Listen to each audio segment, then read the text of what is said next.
สบายดีตอนเช้าท่านผู้ชมที่เคารพเจ้าสบายดีท่านผู้ชมที่เคารพต้อนรับทานข่าวสู่ข่าวเช้าอารุณใหม่จากห้องข่าวโทรภาพแห่งชาติลาวนำเสนอข่าวเช้าในมื้อนี้สิริวัลย์ เยี่ยมและค่ะว่าเจ้าคำลาขันธวงศ์ข่าวเช้าประจำวันจันทร์วันที่30มิถุนายน2025ซึ่งเป็นอาทิตย์สุดท้ายของเดือนมิถุนาและเช้านี้เขาก็มีหลายข่าวมานำเสนอต่อทานผู้ชมพร้อมทั้งสถานการณ์ข่าวต่างประเทศพร้อมด้วยข่าวกีฬามาเริ่มที่ปริญญาเอกไซสมพรพรหมวิหารประธานสภาแห่งชาติประธานคณะสมาชิกสหพันธ์รัฐสภาสากลแห่งสาธารณรัฐประชาธิปไตยประชาชนลาวกล่าวสมเสยเนื่องในโอกาสวันรัฐสภาโลกวันที่30มิถุนายน2025มื้อนี้ในโอกาสวันรัฐสภาโลกก็คือวันสร้างตั้งสหพันธ์รัฐสภาสากล IPU ครบรอบ136 ปีคือวันที่30มิถุนายน1889ถึงวันที่30มิถุนายน2025ในนามประธานสภาแห่งชาติแห่งสาธารณรัฐประชาธิปไตยลาวในนามส่วนตัวข้าพเจ้ารู้สึกเป็นเกียรติและเป็นที่สมชื่นเป็นอย่างยิ่งที่ได้มีโอกาสแสดงความสมเสยต่อวันที่มีความหมายความสำคัญระดับโลกในครั้งนี้สหพันธ์รัฐสภาสากลเป็นองค์การจัดตั้งรัฐสภาโลกที่มีสมาชิกทั้งหมด181ประเทศมีสมาชิกรัฐสภาทั่วโลก 46,000 คนในนั้นสมาชิกรัฐสภาเพศหญิงกวมเอา 27.2% และมีองค์การจัดตั้งสากลหลายกว่า10องค์การที่เป็นภาคีสหพันธ์รัฐสภาโลกสหพันธ์รัฐสภาสากลมีจุดประสงค์เพื่อเฮ็ดเวียกงานร่วมกับรัฐสภาและบรรดาประเทศสมาชิกรัฐสภาเพื่อตอบสนองความต้องการและความมุ่งมั่นปรารถนาของประชาชนและเป็นวิธีส่งเสริมสันติภาพประชาธิปไตยสิทธิมนุษย์และความเสมอภาคยิ่งใหญ่และสร้างความเข้มแข็งให้แก่ชาวหนุ่มการแก้ไขปัญหาการเปลี่ยนแปลงดินฟ้าอากาศและการพัฒนาแบบยืนยงในกองประชุมรัฐสภาสากลครั้งที่129กองประชุมสมัชชาใหญ่สหประชาชาติในปี2018ได้มีการทำห้องอมติโดยได้กำหนดเอาวันที่30มิถุนายนของทุกๆปีเป็นวันรัฐสภาโลกของทุกประเทศสมาชิก IPU เป็นโอกาสระลึกหวนขึ้นปฏิบัติหน้าที่ในฐานะเป็นองค์การตัวแทนแห่งสิทธิและผลประโยชน์และความมุ่งมั่นปรารถนาของประชาชนและประกอบส่วนของในการส่งเสริมสันติภาพเสถียรภาพความมั่นคงและการร่วมมือเพื่อการพัฒนาแบบยืนยงทั่วโลกมาตรฐานเทียมถือหลักแพงนับแต่สาธารณรัฐประชาธิปไตยประชาชนลาวแต่เขาเป็นสมาชิกสหพันธ์รัฐสภาสากลในวันที่4เมษายน1990สภาแห่งชาติลาวได้ตั้งหน้าเข้าร่วมเคลื่อนไหวอย่างห้าวหาญในกองประชุมใหญ่และก็ประชุมรัฐต่างๆของสหพันธ์รัฐสภาสากลซึ่งเป็นการเผยแผ่นโยบายและการพัฒนาเศรษฐกิจสังคมของสาธารณรัฐประชาธิปไตยส่วนลาวโดยที่รัฐสภาระดับโลกเข้าร่วมค้นคว้าปรึกษาหารือและแสดงทัศนะที่สร้างสรรค์ต่อการปกปักรักษาสันติภาพเสถียรภาพก็คือความมั่นคงในภาคพื้นและในโลกอย่างเป็นเจ้าการพิเศษในปีนี้สภาแห่งชาติลาวก็จะได้กางเกี่ยมเข้าร่วมกองประชุมประธานรัฐสภาโลกครั้งที่6และกองประชุมสุดยอดประธานรัฐสภาเพศหญิงโลกครั้งที่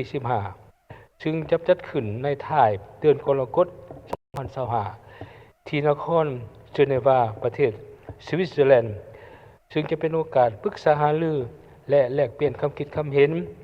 ร่วมกับผู้นำขั้นสูงของรัฐสภาที่มาจากทุกภาคพื้นในทั่วโลกบรรดาทานที่หักแพงทั้งหลายข้าพเจ้าที่ราคาสูงต่อคำขวัญของวันรัฐสภาโลกในปีนี้ที่บรรลุความเสมอภาคยิ่งใหญ่การจัดตั้งปฏิบัติเทอละก้าวซึ่งมีความหมายสำคัญหลายในการยกสูงบทบาทของเพศหญิงในการมีส่วนร่วมอย่างเต็มส่วนมีประสิทธิผลและรับโอกาสเท่าเทียมกันสำหรับการเป็นการนำในทุกระดับทุกหน้าเวียกและทุกตำแหน่งในการตกลงปัญหาสำคัญพื้นฐานทางด้านการเมืองเศรษฐกิจและ ชีวิตเป็นอยู่ทางสังคมสาธารณประชาธิปไตยประชาชนลาวและความสำคัญต่อความสุภาพยิ่งใส่ด้วยความเสื่อมสารเป้าหมายการพัฒนาแบบยืนยงโดยเฉพาะเป็นเป้าหมายที่5บรรลุความเสมอภาพระหว่างยิ่งใส่สร้างความแข็งให้แก่แม่ยิ่งและเด็กยิ่งทุกคนเข้าในการแผนพัฒนาเศรษฐกิจสังคมแห่งชาติ5 ปีแต่ละระยะพร้อมทั้งเอาใจใส่จัดตั้งปฏิบัติแผนดำเนินงานแห่งชาติเพื่อความเสมอภาพยิ่งใส่2021-2025โดยมีจุดประสงค์ประกันสิทธิและพันธะสิทธิเสมอภาพยิ่งและชายรวมทั้งยุติทุกรูปแบบการจำแนกต่อเพศหญิงในทุกขงเขตเวียกงานรับประกันให้แก่แม่หญิงเข้าร่วมอย่างเต็มส่วนในการเคลื่อนไหวการด้านการเมืองเศรษฐกิจวัฒนธรรมสังคมและครอบครัวอิงตามผลการเลือกตั้งสมาชิกสภาแห่งชาติสูตรที่9และสภาประชาชนขันแขวงสูตรที่2ผ่านมาพวกเขามีสมาชิกสภาเพศหญิงทั้งหมดเป็นว่า36 ท่านกวม21.9%อันนี้สมาชิกสภาแห่งชาติและสมาชิกสภาประชาชนขันแขวงทุกประเทศที่เป็นเพศหญิง150 ท่านเท่ากับ 30.48% โดยถูกจัดอยู่ในอันดับ111ของโลกและเป็นอันดับที่4ของอาเซียนซึ่งในการเลือกตั้งที่จะมาถึงนี้พวกเราหวังอย่างยิ่งว่าจะมีสสเพศหญิงและสสคหญิงเพิ่มหลายขึ้นกว่าเก่าเพื่อแสดงให้เห็นถึงบทบาทสำคัญในการประกอบส่วนต่อประเทศชาติบ้านเมืองของน้องแม่หญิงลาวพวกเราข้าพเจ้าขอถือโอกาสนี้เรียกร้องมายังบรรดาทานสมาชิกรัฐสภาองค์การจัดตั้งสากลองค์การจัดตั้งทางสังคมและทุกภาคส่วนจงสืบต่อร่วมมือกันเป็นเจ้าการส่งเสริมบทบาทยิ่งใส่ในกระบวนการตัดสินปัญหาภายในประเทศรวมทั้งความมีทัศนะต่อปัญหาที่ภาคพื้นและสากลพร้อมทั้งสนับสนุนด้านวิชาการและงบประมาณเข้าในการสร้างความเข้มแข็งให้แก่เพศหญิงในทุกด้านให้มีความเข้มแข็งมีการประกอบส่วนที่หลายขึ้นสู่ส่วนให้จำนวนมียิ่งที่เป็นสมาชิกสภาแห่งชาติเพศหญิงในสุดที่10บรรลุ 30% ของจำนวนสมาชิกสภาแห่งชาติทั้งหมดสุดท้ายนี้ข้าพเจ้าอวยพรประธานสมาชิกสภาแห่งชาติท่านหญิงท่านชายทุกๆคนจงมีสุขภาพเข้มแข็งแข็งแรงมีความสุขในชีวิตส่วนตัวประสบแต่ความสำเร็จในหน้าที่การงานอันมีเกียรติสง่าของประธานพร้อมกันยกสูงบทบาทของสภาแห่งชาติในการกำหนดชะตากรรมของชาติและกำหนดชะตากรรมและของโลกให้มีความมั่นคงทางด้านสันติภาพและความชีวิไลขึ้นในอนาคตขอขอบใจ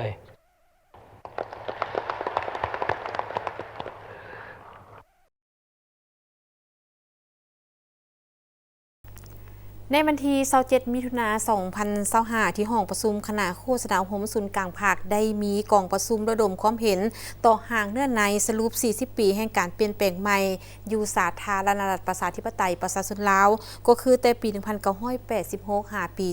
2026 โดยการเป็นประธานของสหายกีแก้วไข่คำพิทูลกรรมการกรมการเมืองศูนย์กลางภาคห้องนายกรัฐมนตรีพร้อมด้วยภาคส่วนที่เกี่ยวข้องอ้อมข้างศูนย์กลางเข้าร่วมสหายกีแก้วไข่คำพิทูลได้กล่าวว่าการสรุป 40 ปีในการปฏิบัติแนวทางเปลี่ยนแปลงใหม่รอบด้านมีหลักการของภาคแม่นความจำเป็นภาวะวิสัยแนวคิดริเริ่มเปลี่ยนแปลงใหม่ดังนั้นได้ปรากฏออกในมติกองประชุมครบคณะครั้งที่ 7 สมัยที่ 2 ของภาคในปี 1979 และได้ถูกรับร้องเอาเป็นทางการในกองประชุมใหญ่ครั้งที่ 4 ของภาคปี 1986 ในตลอด 40 ปีภาคเฮาได้มีความสะดุ้งไวต่อกับปัญหาที่เกิดขึ้นเห็นได้ปัจจัยใหม่ต่างๆจากพฤติกรรมตัวจริงอย่างทันการทั้งหู้นำไส้กฎเกณฑ์ภาวะวิสัยอย่างถูกต้องเป็นต้นแม่นกฎเกณฑ์ทางด้านเศรษฐกิจเพื่อวางแนวทางนโยบายแห่งการสืบต่อเปลี่ยนแปลงใหม่ออกอย่างสอดคล้องและทันการแนวทางของภาคที่ได้วางออกได้ตอบสนองให้แก่ภารกิจสร้างสรรค์และพัฒนาประเทศชาติ แนวทางเปลี่ยนแปลงใหม่ที่ภาคกำหนดออกได้แสดงออกจากแจ้งและมีลักษณะหอบด้านทางในแง่ทฤษฎีปฏิบัติมีลักษณะวิทยาศาสตร์ส่องแสงพฤติกรรมของสาธารณรัฐประชาธิปไตยประชาชนลาวผ่านการจัดตั้งปฏิบัติแนวทางเปลี่ยนแปลงใหม่เห็นได้ว่าความรับรู้ของทั่วภาคได้มีความเป็นเอกภาพการพันขยายแนวทางเปลี่ยนแปลงใหม่ในแต่ละด้านได้กำหนดแจ้งในแต่ละสมัยกองประชุมและได้รับการจัดตั้งปฏิบัติเป็นรูปธรรมในแต่ละระยะอย่างมีผลสำเร็จ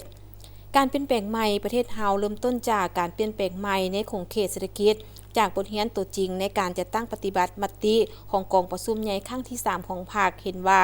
การรัฐสร้างและก่อสร้างสังคมนิยมเพื่อนำเอาเศรษฐกิจธรรมชาติเคิงธรรมชาติไปสู่เศรษฐกิจสังคมนิยมที่มีแต่เศรษฐกิจของรัฐและของรวมหมู่ประชาชนเป็นองค์ประกอบหลักโดยบ่ผ่านระยะขยายตัวของทุนนิยมนั้นในการจะตั้งปฏิบัติเห็นว่ามีความเป็นไปได้ยากหลายเพราะมันบ่สอดคล้องกับสภาพความเป็นจริงของประเทศเฮาการเปลี่ยนแปลงใหม่จินตนาการทางด้านเศรษฐกิจจึงบ่เกิดขึ้นกลไกเศรษฐกิจใหม่ถูกนำออกมาใช้ในปี 1986 บนจิตใจเปลี่ยนแปลงจากเศรษฐกิจแบบแผนการรวมศูนย์อัญญสิทธิ์มาเป็นเศรษฐกิจตลาดที่มีการนำพาของภาคและคุ้มครองของรัฐการสรุปแนวทางเปลี่ยนแปลงใหม่รอบด้านมีหลักการของภาคแม้นมีความจำเป็นสำหรับภาคกับอำนาจในปัจจุบันการเบิ่งปัญหาต้องมีลักษณะรอบด้านควบรวมและแท้เหมาะกับยุคสมัยใหม่โดยเหตุนั้นพวกเราจะได้พร้อมกันเอาใจใส่คนคั่วลงเลิกตื่มตีราคาให้ถือกับสภาพตัวจริงรับรู้สิ่งควรรักษาไว้และเสริมขยายรับรู้สิ่งที่จะต้องได้ประดิษฐ์สร้างใหม่ให้สอดคล้องกับสภาพแวดล้อมของประเทศเฮาท่านนางอัมไพวรล้อมบุญแพงคณะประจำสภาแห่งชาติเลขาธิการสภาแห่งชาติได้แถลงข่าวผลสำเร็จของการดำเนินกองประชุมสมัย3มันเทื่อที่9ของสภาแห่งชาติสุดที่9กองประชุมสมัยสามัญเทื่อที่9ของสภาแห่งชาติสุดที่9ได้ดำเนินเป็นเวลา14วันภายใต้การเป็นประธานของทานไสสมพรพรหมวิหารกรรมการกรมการเมืองศูนย์กลางพรรคประธานสภาแห่งชาติและบรรดาท่านรองประธานสภาแห่งชาติตลอดระยะการดำเนินกองประชุมบรรดาท่านสมาชิกสภาแห่งชาติได้สุ่มเหื่อแหงสติปัญญาเข้าในการค้นคว้าประกอบความคิดความเห็นอย่างกงไปกงมาต่อบรรดาเนื้อในที่ได้นำมาพิจารณาอยู่ในกองประชุมด้วยการประสานงานการเก็บกำและสนองข้อมูลที่ดีของรัฐบาลกระทรวงองค์การและภาคส่วนที่เกี่ยวข้องตามพระบทบาทของตนอย่างตั้งหน้าจึงเฮ็ดให้การพิจารณาและรับรองเอาปัญหาสำคัญพื้นฐานของชาติตามพระบทบาทสิทธิและหน้าที่ของสภาแห่งชาติที่กำหนดไว้ในรัฐธรรมนูญในกฎหมายได้รับผลสำเร็จตามคาดหมายที่วางไว้กองประชุมสมัยสามัญเทื่อที่9ของสภาแห่งชาติสุดที่9ได้พิจารณารับรองเอาปัญหาสำคัญพื้นฐานของชาติโดยได้ออกเป็นมติของสภาแห่งชาติจำนวน15ฉบับดังนี้ 1. มติว่าโดยการรับรองเอาบทรายงานการจัดตั้งปฏิบัติแผนพัฒนาเศรษฐกิจสังคมแผนงบประมาณแห่งรัฐและแผนเงินตรา6 เดือนต้นปี 2025และแผนการ6 เดือนท้ายปี 2025 2. มติว่าโดยการรับรองเอาบทรายงานเกี่ยวกับนโยบายส่งเสริมการก่อสร้างและซ่อมแปลงทางในระยะใหม่ 3. มติว่าโดยการรับรองเอาบทรายงานการจัดตั้งปฏิบัติบรรดานโยบายนิติกรรมกลไกต่างๆในการพัฒนาพลังงานไฟฟ้า 4. มติว่าโดยการรับรองเอาบทรายงานเกี่ยวกับผลการสรุปตีราคาการโฆษณาเผยแพร่กฎหมายทั่วประเทศ 5. มติว่าโดยการรับรองเอาบทรายงานการจัดตั้งปฏิบัติแผนการเคลื่อนไหวเวียกงานแต่กองประชุมสมัยสามัญเทื่อที่8 5 เทื่อที่9และทิศทางแผนการหอดกองประชุมสมัยสามัญเทื่อที่10ของสภาแห่งชาติสุดที่9กองประชุมยังได้พิจารณารับรองเอาการสร้างและปรับปรุงกฎหมายจำนวน10ฉบับคือกฎหมายสร้างใหม่จำนวน5ฉบับมีกฎหมายว่าโดยพนักงานอัยการประชาชน 2. กฎหมายว่าโดยสังคมสงเคราะห์ 3. กฎหมายว่าโดยสามัญศึกษา 4. กฎหมายว่าโดยการปลูกฝัง 5. กฎหมายว่าโดยความปลอดภัยทางไซเบอร์กฎหมายปรับปรุงมีอยู่5ฉบับคือ 1. กฎหมายว่าโดยการปรับปรุงบางมาตราของกฎหมายว่าโดยศาลประชาชน 2. กฎหมายว่าโดยยาและผลิตภัณฑ์การแพทย์ 3. กฎหมายว่าโดยชนประทาน 4. กฎหมายว่าโดยอากรรายได้และ 5. กฎหมายว่าโดยป้ายกองประชุมสมัยสามัญเทื่อที่9ของสภาแห่งชาติสุดที่9ครั้งนี้เคียงคู่กับการพิจารณาและรับรองเอาปัญหาสำคัญพื้นฐานของประเทศชาติแล้วในระยะการดำเนินกองประชุมได้มีประชาชนส่งคำคิดความเห็นผ่านโทรศัพท์สายด่วน156มายังกองประชุมสภาแห่งชาติรวมทั้งหมดจำนวน710สาย520เรื่องซึ่งพัวพันถึงการพัฒนาเศรษฐกิจสังคมการคุ้มครองบริหารรัฐการชดเชยผลกระทบจากโครงการพัฒนาต่างๆต่อคำคิดคำเห็นของประชาชนที่ส่งมานั้นสภาแห่งชาติกองเลขากองประชุมจะได้สังรวมและมอบให้กรรมาธิการที่เกี่ยวข้องเพื่อประสานสมทบกับกระทรวงองค์การปกครองท้องถิ่นในการค้นคว้าพิจารณาแก้ไขให้ถูกต้องสอดคล้องตามกฎหมายและระเบียบการพนักงานอ้อมข้างกระทรวงเทคโนโลยีและการสื่อสารได้เสื่อมซึมมติกองประชุมครบคณะบริหารงานศูนย์กลางภาคครั้งที่10สมัยที่9สมัยที่11และพิธีมอบรับใบยั่งยืนหน่วยพักปลอดภัยเข้มแข็งนักแน่นประจำปี 2024ซึ่งจัดขึ้นในวันที่26มิถุนายน 2025ภายใต้การเป็นประธานของท่านบัณฑิตศาสตราจารย์บเวนคำวงศ์ดารารัฐมนตรีกระทรวงเทคโนโลยีและการสื่อสารมีรองรัฐมนตรีพร้อมด้วยพนักงานหลักแหล่งอ้อมข้างกระทรวงเข้าร่วมในพิธีท่านมโนทองวงหล่อคำหักษาการหัวหน้ากลุ่มจัดตั้งและพนักงานกระทรวงเทคโนโลยีและการสื่อสารได้ผ่านดำรัสของนายกรัฐมนตรีเลขที่328/นยลงวันที่17มิถุนายน2025ว่าด้วยการแต่งตั้งรองรัฐมนตรีกระทรวงเทคโนโลยีและการสื่อสารแต่งตั้งท่านไสสนะสิทธิพรเป็นรองรัฐมนตรีกระทรวงเทคโนโลยีและการสื่อสารพร้อมนั้นก็ได้ผ่านบทรายงานการก่อสร้างหน่วยพักปลอดภัยเข้มแข็งนักแน่นขององค์คณะพรรคกระทรวงเทคโนโลยีและการสื่อสารผ่านมติตกลงเลขที่294/คปจ.กตส.ลงวันที่11มิถุนายน2025ว่าด้วยการรับรองหน่วยพักปลอดภัยเข้มแข็งนักแน่นประจำปี2024ซึ่งในครั้งนี้แม้ได้รับรองเอา12หน่วยพักหักฐานที่ขึ้นกับองค์คณะพรรคกระทรวงและ16หน่วยพักที่ขึ้นกับคณะพรรคหักฐานโอกาสนี้ท่านบัณฑิตศาสตราจารย์บเวนคำวงศ์ดาราก็ได้ให้เกียรติเผยแพร่เสื่อมซึมผ่านขยายมติกองประชุมครบคณะบริหารงานศูนย์กลางพรรคครั้งที่10สมัยที่11พร้อมทั้งมีคำเห็นโอ้ล้มต่อกองประชุมโดยได้แนะนำให้บรรดาท่านสมาชิกพรรคพนักงานรัฐกรทั่วกระทรวงเทคโนโลยีและการสื่อสารเอาใจใส่ศึกษาโฮมการเมืองแนวคิดมีความอุ่นเอียงทุนเทียงเป็นเจ้าการเข้าร่วมปฏิบัติหน้าที่เวียกงานตามทิศชี้นำของขันถึงบางออกยกสูงความรับผิดชอบต่อหน้าที่การเมืองกล้าคิดกล้าเฮ็ดกล้ารับผิดชอบต่อหน้าที่เวียกงานที่ได้รับมอบหมายเอาใจใส่สืบต่อปรับปรุงกงจักการจัดตั้งสืบต่อค้นคว้ากงจักภายในให้มีความกระทัดรัดเพื่อสืบต่อค้นคว้านโยบายรับการอุดหนุนบำนาญเพิ่มทวีความสามัคคีภายในอย่างแน่นแฟ้นพร้อมนี้ก็ยังได้เน้นให้เอาใจใส่เวียกงานอื่นๆเติมอีก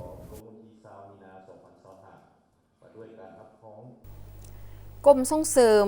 จุลวิสาหกิจขนาดน้อยและกลางกระทรวงอุตสาหกรรมและการค้าได้จัดงานเฉลิมฉลองวันจุลวิสาหกิจขนาดน้อยและกลางประจำปี 2025จัดขึ้นในตอนเช้าของวันที่27มิถุนายน 2025อยู่ที่นครหลวงเวียงจันทน์อิงตามยติของสมัชชาใหญ่สหประชาชาติได้กำหนดเอาวันที่27มิถุนายนของทุกๆปีเป็นวันจุลวิสาหกิจขนาดน้อยและกลางสากลและได้เชิญชวนให้ประเทศสมาชิกเฉลิมฉลองตามเห็นสมควรสำหรับสาธารณรัฐประชาธิปไตยประชาชนลาวได้จัดงานเฉลิมฉลองวันดังกล่าวมาแล้วจำนวน6ครั้งภายใต้การกำหนดหัวข้อจากองค์การสหประชาชาติในแต่ละปีสำหรับปี 2025 กระทรวงอุตสาหกรรมและการค้าก็ได้เฉลิมฉลองวันดังกล่าวภายใต้หัวข้อผลงานการจัดตั้งปฏิบัติเวียกงานส่งเสริมจุลวิสาหกิจขนาดน้อยและกลางปี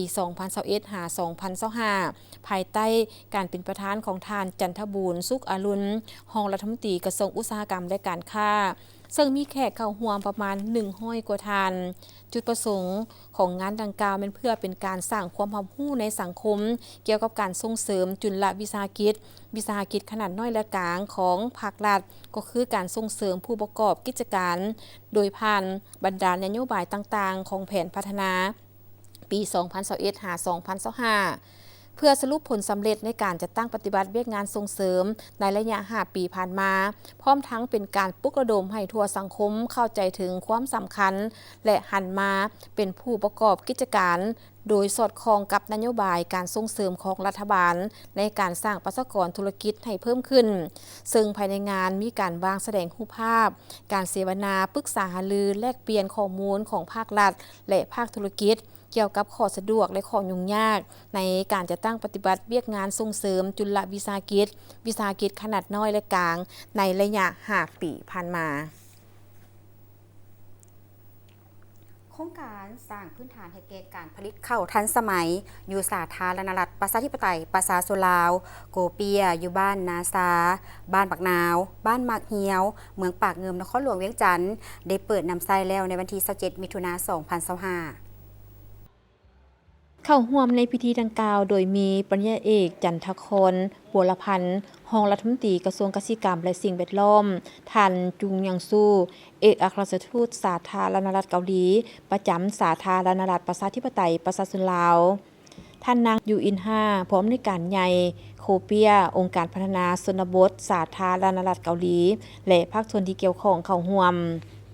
ปริญญาเอกเพชรมณีแสงสร้างไสยสารรักษาการหัวหน้าสถาบันค้นคว้ากสิกรรมและป่าไม้และพัฒนาชนบทกระทรวงเกษตรกรรมและสิ่งแวดล้อมได้กล่าวว่าโครงการสร้างพื้นฐานโครงรางให้แก่การผลิตข้าวทันสมัยซึ่งได้ริเริ่มในการจัดตั้งปฏิบัติในปี 2023 ใน 3 บ้านคือบ้านนาซาหมักเหียวและหมักนาวเหนือ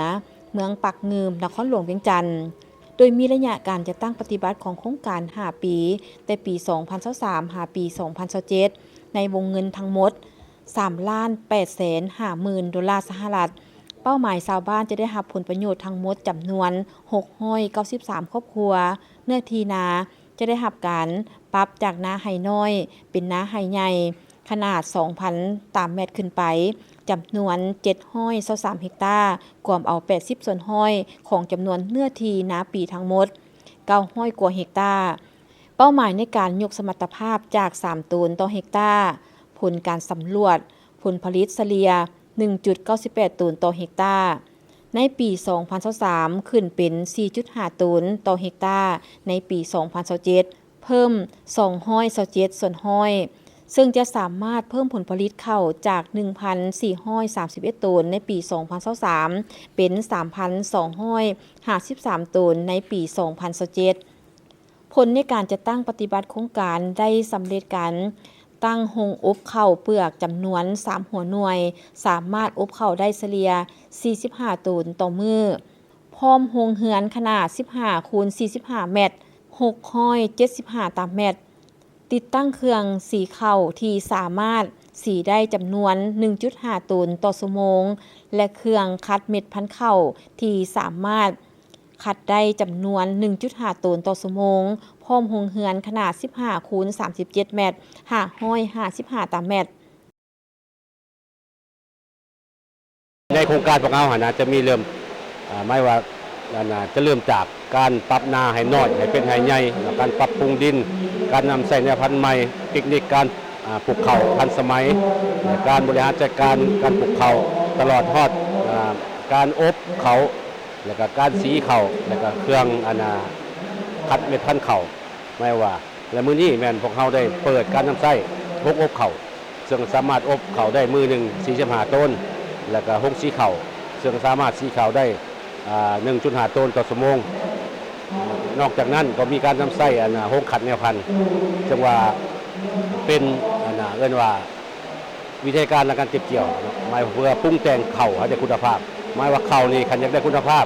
การเขาเกี่ยวใส่รถเกี่ยวนะเวลาเขาอบเขาตากด้วยแสงแดดเขาจะฮักเดี๋ยวหงสีเขาจะซื้อในราคาถูกแต่เขาอบโดยใช้เครื่องอบนี่จะเห็นข้าวเขาได้คุณภาพฮอดปัจจุบันได้สำเร็จการปรับนาจำนวน 370.8 เฮกตาร์รวมเอา 51.28 ส่วนห้อยของแผนอยู่บ้านบักนาวเหนือปรับได้ 83 เฮกตาร์บ้านบักเหียวปรับได้ 163.5 เฮกตาร์และอยู่บ้านนาซาปรับได้ 124 เฮกตาร์ได้สนองคุณคอกทั้งหมด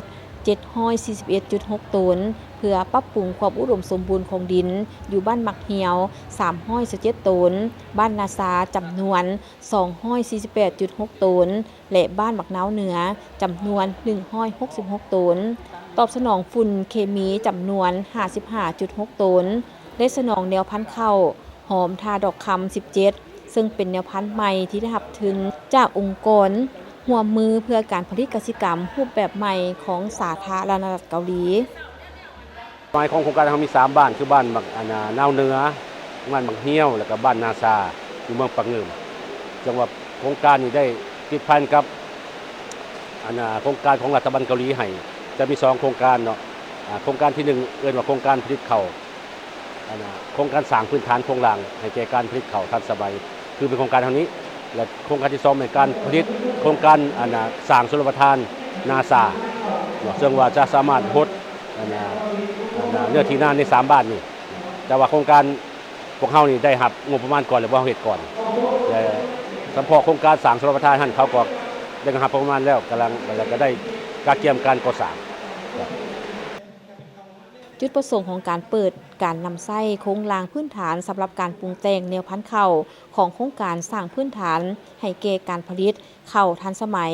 อยู่สาธารณรัฐประชาธิปไตยประชาชนลาวโดยได้รับการสนับสนุนจากศูนย์นวัตกรรมทางด้านกสิกรรมสาธารณรัฐเกาหลีเป้าหมายของโครงการแม่นเพื่อตอบสนองการค้ำประกันเสบียงอาหารและผลิตเป็นสินค้ายกระดับคุณภาพของการปรุงแต่งแนวพันธุ์ข้าวให้มีคุณภาพสูงและเป็นที่ต้องการของสังคมท่านผู้ชมสำหรับเส้นทางรถไฟลาวจีนเป็นทางแห่งอำนวยความสะดวกให้แก่นักท่องเที่ยวทั้งภายในและต่างประเทศโดยเฉพาะแม่นการเดินทางไปทางภาคเหนือของลาวและออกสู่สาธารณรัฐประชาชนจีนเส้นทางรถไฟลาวจีนเป็นโครงการหนึ่งที่มีการเชื่อมโยงเชื่อมจอดในภาคพื้นและสากลซึ่งระยะผ่านมาภายหลังที่เส้นทางรถไฟลาวจีนได้เปิดบริการนับแต่เดือนธันวาคม 2021 เป็นต้นมาเส้นทางรถไฟลาวจีนมีบทบาทสำคัญในการคมนาคมขนส่งโดยเฉพาะติดพันกับอุตสาหกรรมการท่องเที่ยวเป็นท่าแห่งหนึ่งที่สำคัญในสปป.ลาวก็คืออยู่ที่แขวงหลวงพระบางก็คือบรรดาแขวงภาคเหนือไปสาธารณรัฐประชาชนจีนซึ่งเป็นจุดหมายปลายทางของนักท่องเที่ยวเฉพาะเจาะจงถึงแขวงหลวงพระบางเนาะก็คือพวกเขาฮู้นำกันเป็นเรียกว่าเป็นไฮไลท์หนึ่งของนักท่องเที่ยวบ่ว่าภายในและต่างประเทศถ้าเอามาสปป.ลาวแล้วก็ถือว่าไปหลวงพระบางก็เป็นสถานที่หนึ่งที่สำคัญที่หลายคนเนาะได้มีความคาดหวังแล้วก็มีเป็นปลายทางที่ทุกคนไปเนาะคือพวกเขาฮู้นำกันเนาะจากนครหลวงเวียงจันทร์ไปหลวงพระบางนี่ก็ถ้าว่าใช้รถแท้ก็สิใช้เวลาหลายแต่เมื่อมีเส้นทางรถไฟลาวจีนก็ใช้เวลา2 ชั่วโมงฉะนั้นประกอบส่วนต่อแขวงหลวงพระบางโดยเฉพาะอุตสาหกรรมท่องเที่ยวก็คือว่าเฮ็ดให้โปรแกรมของนักท่องเที่ยวหรือว่าการเดินทางของนักท่องเที่ยวสั้นลงสะดวกขึ้นแล้วก็เฮ็ดให้เขาเรียกว่าปริมาณเนาะของนักท่องเที่ยวก็คือผู้คนที่สวมใช้เส้นทางรถไฟไปหลวงพระบางหลายขึ้นครับเส้นทางรถไฟลาวจีนได้ประกอบส่วนสำคัญในการเดินทางจากนครหลวงเวียงจันทร์หาแขวงหลวงพระบางใช้เวลาประมาณ2 ชั่วโมงซึ่งเฮ็ดให้การเดินทางไปหลวงพระบางของนักท่องเที่ยวสั้นลงประหยัดเวลาและสะดวกสบายขึ้นเฮ็ดให้ผู้สวมใช้ทางรถไฟลาวจีนก็คือพ่อแม่ประชาชนรวมทั้งนักท่องเที่ยวทั้งภายในและต่างประเทศเพิ่มขึ้นสำหรับสถานีหลวงพระบางถือว่าเป็นสถานีใหญ่อันดับที่2ถัดจากสถานีนครหลวงเวียงจันทร์มีสิ่งอำนวยความสะดวกให้แก่ผู้สวมใช้บ่อนพักเซาบ่อนขึ้นรถไฟห้านค้าห้องน้ำห้องหับต้อนห้องหับแขก VIP เพื่ออำนวยความสะดวกผู้มาใช้บริการหลวงพระบางแท้และแมนพวกเขาพยายามในการออกแบบเบื้องต้นหรือว่าในการกาเกี่ยมเบื้องต้นกันแมนถือว่าพยายามประกอบสิ่งอำนวยความสะดวกที่เป็นพื้นฐานเนาะให้แก่ผู้สวมใช้ก็คือผู้โดยสารเนาะบ่ว่าจะเป็นบ่อนพักเซาก่อนขึ้นรถไฟเนาะก็ถือได้ว่าฮอดปัจจุบันก็ดีว่าพื้นฐานกันแมนพวกเขาสามารถจะตั้งปฏิบัติได้เนาะอย่างไรก็ตามนอกเหนือจากนั่นก็ยังมีหลายอันที่เป็นอันเล็กน้อยตื่มเนาะที่พวกเขายังจะต้องได้สืบต่อเนาะสมทบกับภาคส่วนเกี่ยวข้องเพื่อปรับปรุงให้มันดีขึ้นดียิ่งขึ้นว่าสันต่อไปต่อกับท้องถิ่นเนาะอันนี้แน่นอนตลอดสายทางรถไฟลาวจีนถือว่าเป็นนโยบายหนึ่งที่ว่าพวกเขาเขาเอิ้นว่าให้บุริมสิทธิ์เนาะให้ท้องถิ่นหันได้มีส่วนร่วมและก็ได้รับผลประโยชน์สูงสุดท ท่านอนงเดชเพชรไก่สอนยังให้ฮู้ตื่มว่าการสร้างเวียกเห็นงานทำต่อกับท้องถิ่นตลอดเส้นทางรถไฟลาวจีนเป็นนโยบายหนึ่งที่เป็นบุริมสิทธิ์เพื่อให้ท้องถิ่นได้รับผลประโยชน์เป็นต้นสร้างเวียกเฮ็ดงานทำอยู่ภายในสถานีก็รับเอาคนท้องถิ่นเข้ามาเฮ็ดเวียกซึ่งแขวงหลวงพระบางเป็นแขวงที่มีนักท่องเที่ยวหลายฉะนั้นการบริการของผู้ประกอบการขนาดน้อยและกลางบรรดารถโดยสารรับส่งนักท่องเที่ยวจากสถานีรถไฟเข้าหาตัวเมืองหลวงพระบางเห็นว่ามีความคึกคืนในการบริการนำส่งมีรถจำนวนหลายที่ให้บริการขนส่งสิ่งสำคัญอีกอันหนึ่งแม่นการซื้อขายสินค้าก็เพิ่มขึ้นถือว่าได้ผลประโยชน์หลายต่อเศรษฐกิจท้องถิ่นและการเดินทางไปมาของพ่อแม่ประชาชนระหว่างแขวงต่อแขวงมีความสะดวกสบายงานมหกรรมการท่องเที่ยวอนุภาคพื้นแม่น้ำของ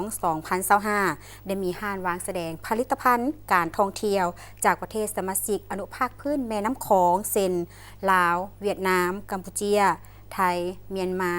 จีนและผู้ประกอบการด้านธุรกิจการท่องเที่ยว 17 ห้านวางแสดงที่เน้นใส่การท่องเที่ยวทางด้านวัฒนธรรมธรรมชาติและกสิกรรมแต่มีห้านวางแสดงหนึ่งจากแขวงหลวงพระบางสาธารณรัฐประชาธิปไตยประชาชนลาวที่มีชื่อว่า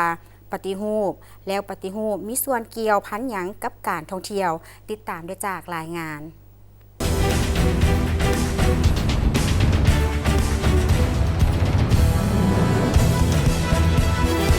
ปฏิรูปแมนบริษัทรีไซเคิลพลาสติกอยู่ตั้งอยู่ที่หลวงพระบางปฏิรูปเป็นธุรกิจเพื่อสังคมที่หันเปลี่ยนขี้เหงื่อพลาสติกที่มีมูลค่าสูงให้กลายเป็นผลิตภัณฑ์ที่มีเอกลักษณ์และสามารถมาหมุนใช้ได้คืนท่านนางเวียงวิไลพิมพ์สอนผู้อำนวยการและผู้ร่วมก่อตั้งบริษัทปฏิรูปแขวงหลวงพระบางได้บอกกับทีมข่าวโทรภาพแห่งชาติลาวว่าปฏิรูปได้มีส่วนร่วมในงานมหกรรมการท่องเที่ยวอนุภาคพื้นแม่น้ำของ 2025 โดยได้นำเอาผลิตภัณฑ์ที่มาจากพลาสติกสิ่งเศษเหลือโดยได้มีการเก็บซื้อสิ่งเศษเหลือประเภทยางมาทำความสะอาดแล้วซื้อกิโลละ 1,000 กีบแล้วนำมาเป็นผลิตภัณฑ์เซนแผ่นยางที่มีขนาด150คูณ230ซมผลิตภัณฑ์ตามสั่งประเภทโต๊ะตังผ้าถาดพวงกระแจและอื่นๆนับแต่ปี 2021 มาฮอดปัจจุบันปฏิรูปสามารถลดพลขี้เหงื่อประเภทพลาสติกได้ 40,000 กว่ากิโลกรัมดีใจว่าสัญชาติที่ได้มาร่วมงานในครั้งนี้เป็นงานที่ว่าเปิดสินค้าผลิตภัณฑ์ที่ว่าเฮาปฏิรูปได้ผลิตออกมาแล้วก็มันก็เกี่ยวกับการเป็นการท่องเที่ยวแบบสีเขียวและฉะนั้นแล้วคือขี้เหงื่อมันก็เว้าถึงแบบความสะอาดเนาะเกี่ยวพันกับการท่องเที่ยวเฮาอยู่แล้วนะปฏิรูปของเฮานี่เฮาจะแตกต่างกับรีไซเคิลทั่วไปที่เก็บอยู่หลวงพระบางเฮาจะเป็นบริษัทนึงที่ว่าเก็บเอาหมดทุกอย่างที่ว่าขี้เหงื่อที่บ่มีราคาเฮาก็จะเก็บมาคือจังเจียขนมบ่ยกตัวอย่างสินะ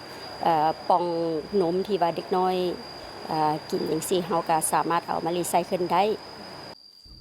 ส่วนทางด้านศูนย์หัตถกรรมออกพบตกเป็นหนึ่งในสถานที่ที่ทางคณะรับผิดชอบงานมหกรรมการท่องเที่ยวอนุภาคพื้นแม่น้ำของ 2025 คัดเลือกเป็นสถานที่สาธิตปรุงแต่งอาหารพื้นบ้านให้กับผู้แทนที่มาเข้าร่วมงานครั้งนี้โดยได้มีการประกอบส่วนอย่างตั้งหน้าและเตรียมความพร้อมสถานที่ห้อยสดห้อยก็ตื่นเต้นเนาะงานถ้ามาหลายเดือนเฮาก็ถือว่าเป็นเกียรติที่เพิ่นมาเลือกสถานที่ศูนย์ส่งทางการออกพบตกให้เป็นจุดหนึ่งที่บรรดาแขกที่จะมาเข้าร่วมงานสัมมนาเนาะจะเว้าเรื่องงานฟู้ดแกสโทรโนมีเนาะจะเป็นเว้าเรื่องอาหารเนาะให้ได้ว่าชุมชนจะมีส่วนร่วมให้ได้เพื่อพัฒนาเพื่อให้นักท่องเที่ยวได้ทางประสบการณ์มาเที่ยวหลวงพระบางได้กินอาหารแซ่บปลอดภัยแล้วก็เราโดยเฉพาะมาศูนย์หัตถกรรมของเฮาก็ได้อาจจะมีเครื่องที่ระลึกกลับบ้านไปนำที่เป็นเครื่องท้องถิ่นที่ผลิตจากคนลาวแท้ๆเนาะเป็นงานฝีมือแท้ๆพอดีที่เฮาขยายพื้นที่ห้องฮับห้องอาหารเนาะเฮาจะมี2โซนฝั่งนึงก็อยู่แคมป์น้ำโซนนึงก็จะเป็นอยู่ตึกเก่าเป็นตึกโบราณที่เฮาได้ปรับปรุงเนาะก็ถือว่ามีบอนให้นั่งฟังเพิ่นเสวนาแล้วก็มีอีกโซนนึงก็ชื่อว่าซีมอาหารจะมีการสาธิตเฮ็ดอาหารโดยเฉพาะเป็นอาหารเครื่องกินลิ้นอาหารพื้นเมืองเนาะคาดบ่ได้ตำบักหุ่งน้องพะวางมีเมี่ยงมีกล้วยพันธุ์เนาะแล้วก็มีพวกแจวข้าวโคบไม่อย่างที่เป็นของกินลิ้นก็คือเฮาจะมีทีมแม่ครัวเฮ็ดสาธิตให้เลยให้แขก ได้ยืนซิมแล้วก็ได้เบิ่งพร้อมเลย ศูนย์ส่งเสริมหัตถกรรมออกพบตกแห่งนี้ได้กลายเป็นสถานที่เพื่อตอบสนองความต้องการและตอบโจทย์ให้กับนักท่องเที่ยวที่อยากมาเรียนรู้เกี่ยวกับวัฒนธรรมลาววิธีการดำรงชีวิตของคนลาวโดยได้มีนักท่องเที่ยวเข้ามาเที่ยวชมและพักแรมในปี 2024 มีถึง 32,000 กว่าคนและ5เดือนต้นปี 2025 มีถึง 13,000 กว่าคนผ่านการประกอบส่วนของปฏิรูปและศูนย์ส่งเสริมหัตถกรรมออกพบตกในงานมหกรรมการท่องเที่ยวอนุภาคพืชแม่น้ำโขง 2025 ภายใต้หัวข้อเดินทางพร้อมกันเข้มแข็งขึ้นพร้อมกันและแนะนำแผนยุทธศาสตร์ด้านการท่องเที่ยวอนุภาคพืชแม่น้ำโขง 2026 หา 2030 จะเฮ็ดให้เวียกงานของการท่องเที่ยวอยู่สาธารณรัฐประชาธิปไตยประชาชนลาวมีความเข้มแข็งย้อนได้มีหลายภาคส่วนมุ่งมั่นสู่การพัฒนาการท่องเที่ยวแบบยืนยงคุณบัณฑิตไทยภาพจันทร์สมรรายงานจากแขวงหลวงพระบาง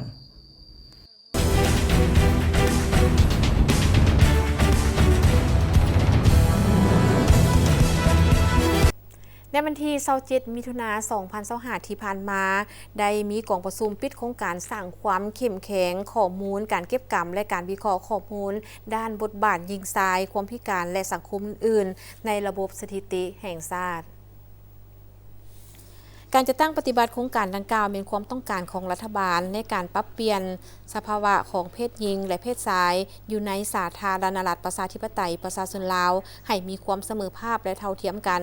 ลบล้างการจำแนกเพศพยายามส่งเสริมและให้มีโอกาสแก่แม่หญิงบรรดาเผ่าได้รับการศึกษาการเข้าถึงการรักษาสุขภาพการมีเวียกเหตุการทำก็คือการมีส่วนร่วมในการสร้างสาพัฒนาเศรษฐกิจสังคมและพัฒนาประเทศชาติให้หลุดพ้นออกจากประเทศด้อยพัฒนาท่านวิไลสุขศรีสุราษฎร์รองหัวหน้ากลุ่มสถิติเศรษฐกิจสังคมกระทรวงการเงินได้ให้รู้ว่าโครงการนี้แม้นได้เริ่มต้นปฏิบัติมาแต่ปี 2022 และโครงการได้สิ้นสุดในท้ายปี 2024 และได้มีการสืบต่อโครงการเป็นเวลา 6 เดือนแต่เดือนมังกรหาเดือนมิถุนายน 2025 เพื่อกะเกียมจัดพิมพ์การพิมพ์เอกสารที่เป็นผลผลิตต้นต่อของโครงการประกอบมีบทรายงานการติดตามความคืบหน้าของตัวชี้วัดปี 2024 คู่มือการวิเคราะห์สำหรับบทรายงานปึ้มสถิติแยกเพศแม่หญิงและผู้ชายอยู่ในสปป.ลาวและปึ้มสถิติการวิเคราะห์ข้อมูลจุดประสงค์ต้นต่อของโครงการแม่นเพื่อปรับปรุงขีดความสามารถของลาวเว้ารวมเว้าเฉพาะแม่นศูนย์สถิติแห่งชาติและภาคส่วนที่เกี่ยวข้องสำหรับการเก็บกรรมข้อมูลแยกเพศและดำเนินการวิเคราะห์บทบาทหญิงชายการติดตามการวิเคราะห์และการรายงานเพื่อปรับปรุงและเสริมสร้างความอาจสามารถให้แก่ระบบสถิติของสปป.ลาวและดำเนินการวิจัยบทบาทหญิงชายความพิการและสังคมอื่นๆเพื่อเป็นบ่อนอิงให้แก่การสร้างบทรายงานให้แก่รัฐบาลในการติดตามความคืบหน้าของการจัดตั้งปฏิบัติแผนพัฒนาของแต่ละแขนงการโดยการมีส่วนร่วมของทุกภาคส่วนในการสนองข้อมูลรวมทั้งการสนับสนุนจากองค์การจัดตั้งต่างๆภายในองค์การจัดตั้งสากลและคู่ร่วมพัฒนาต่างๆแน่ใจการปรับปรุงการมีส่วนร่วมและการเสริมสร้างความเข้มแข็งให้แก่ระบบสถิติแห่งชาติในการผลิตข้อมูลสถิติบทบาทหญิงชายสนองข้อมูลสำหรับการติดตามและการประเมินแผนดำเนินงานแห่งชาติและเพื่อบรรลุเป้าหมายการพัฒนาแบบยืนยงท่านผู้ชมที่เคารพการบริโภคสัตว์ป่าถือว่าเป็นพฤติกรรมที่มีความเสี่ยงในการติดพยาธิจากสัตว์สู่คนและยังจะเฮ็ดให้สัตว์ป่าบางชนิดสูญพันธุ์ก็เป็นได้ถ้าหากบ่มีการเปลี่ยนพฤติกรรมมันจะส่งผลกระทบโดยตรงต่อระบบนิเวศและจะกระทบต่อการดำรงชีวิตของประชาชนท้องถิ่นหยุดพฤติกรรมที่มีความเสี่ยงลดการระบาดของพยาธิลดการส่งผลกระทบต่อระบบนิเวศ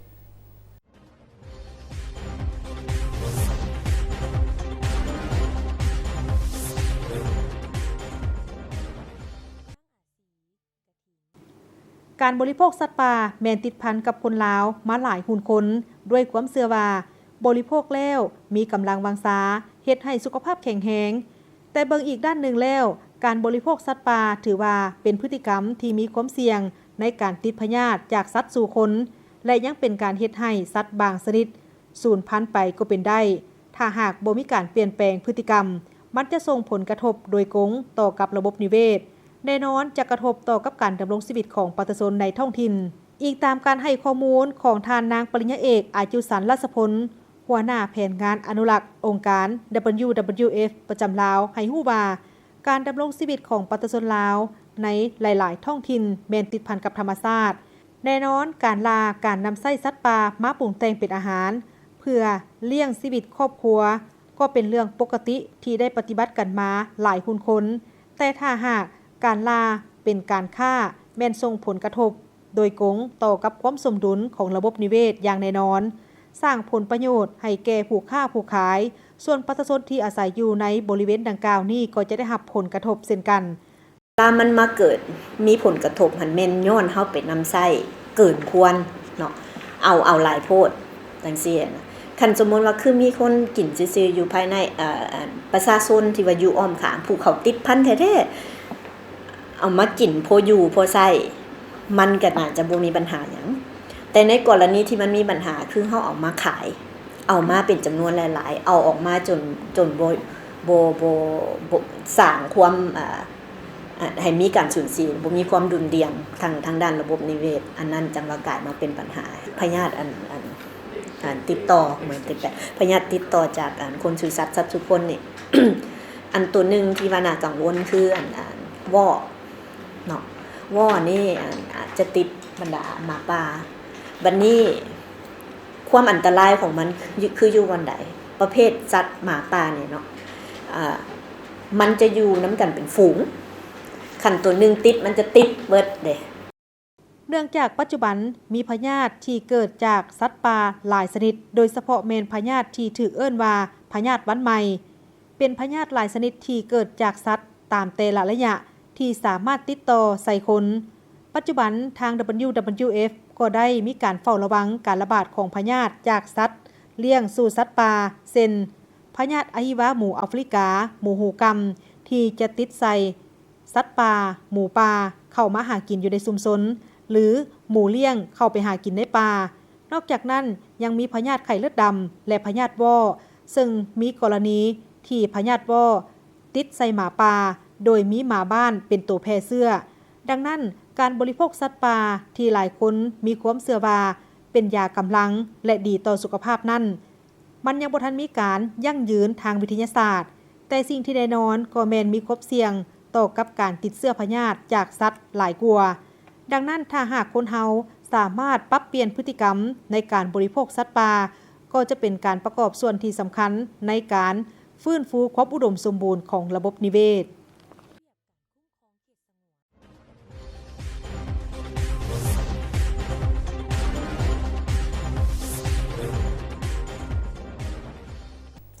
ไปต่อที่กองประชุมใหญ่ผู้แทนพระสงฆ์ทั่วเมืองนาไซทองสมัยที่9ซึ่งได้ไขขึ้นพร้อมทั้งปอนบัตรเลือกตั้งเอาคณะองค์การพุทธศาสนาสัมพันธ์ลาวเมืองนาไซทองสุดใหม่และโบบใบย่องโยให้แก่คณะกรรมการองค์การพุทธศาสนาสัมพันธ์ลาวเมืองสมัยที่8กองประชุมได้ไขขึ้นในวันที่26มิถุนายน2025ที่นครหลวงวิจันทร์โดยการเป็นประธานร่วมของพระอาจารย์วันคำวงศาสุรินทร์รองประธานองค์การพุทธศาสนาสัมพันธ์ลาวนครหลวงวิจันทร์พระอาจารย์ขันทองศรีสว่างประธานองค์การพุทธศาสนาสัมพันธ์ลาวเมืองนาไซทองโดยมีสหายสุริวันพรหมมหาไซเลขาพรรคเมืองเจ้าเมืองนาไซทองพร้อมด้วยบรรดาพระอาจารย์เฒ่าแก่แนวโฮมผู้ทรงคุณวุฒิและภาคส่วนที่เกี่ยวข้องเข้าร่วมพระอาจารย์ขันทองศรีสว่างได้กล่าวว่าตลอดระยะ5 ปีที่ผ่านมาคณะปกครองสงฆ์เมืองนาไซทองได้เอาใจใส่ในการเก็บกำสถิติจำนวนพระสงฆ์สามเณรพ่อขาวแม่ขาวสังฆลีวัดและจำนวนวัดโดยทั่วเมืองนาไซทองประกอบมี54บ้านมี62วัดแบ่งเป็น6เขตปัจจุบันทั่วเมืองแม่นมีคณะกรรมการอพส22องค์มีคณะประจำ7องค์กรรมการ15องค์พระสงฆ์สามเณรภายในเมืองมีทั้งหมด620องค์เป็นพระ293องค์สามเณร227องค์พ่อขาว10ตนแม่ขาว40ตนสังฆลี10คนมี62วัดขอเสนอสร้างวัดใหม่จำนวน3วัดภายในเมืองแม่นมีโรงเรียนมัธยมตอนต้นสงฆ์1แห่งมีสามเณรเข้าเรียน400ตนผ่านมาได้เอาใจใส่ในการเผยแพร่ศีลธรรมและศึกษาอบรมวิปัสสนากรรมฐานให้แก่พระสงฆ์สามเณร พ่อแม่ประชาชนนักเรียนนักศึกษาสาวหนุ่มและเยาวชนถือเป็นเวียกที่สำคัญได้ร่วมกับทางมูลนิธิช่วยเหลือคนทุกข์ยากและหน่วยงานสังคมสงเคราะห์ระดมวัตถุปัจจัยเพื่อช่วยเหลือสร้างโรงเรียนโรงหมอและผู้ที่ทุกข์ยากที่ได้รับผลกระทบจากภัยธรรมชาติอุทกภัยและอื่นๆในกองประชุมครั้งนี้ยังได้ประชามติ